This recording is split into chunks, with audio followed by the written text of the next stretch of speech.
Noong nag-aaral pa ako, sabi ko kina mama at papa, "Mapa, pag nakagraduate ako, tutulungan ko na kayo.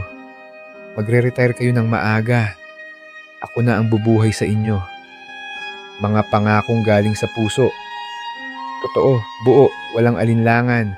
At dumating din yung araw. Nakagraduate ako, nakahanap ng trabaho, pero hindi pala ganun kadali. Yung sahod ko, tapat lang para sa sarili ko.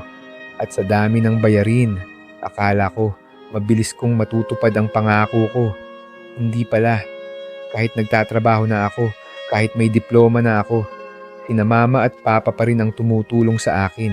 Kapag wala na ako, kapag gipit na gipit, sila pa rin ang sumasalo. Hindi pa rin nila ako pinababayaan. Nagtitipid ako, nagsusumikap, pero ang hirap talaga ng buhay sa Pilipinas. Pero hindi ako titigil dahil alam ko, darating din yung araw. At sa araw na yon, makakabawi rin ako at sasabihin ko na sa kanila, "Ma, pa, pahinga na po muna kayo. Ako na po ang bahala sa inyo."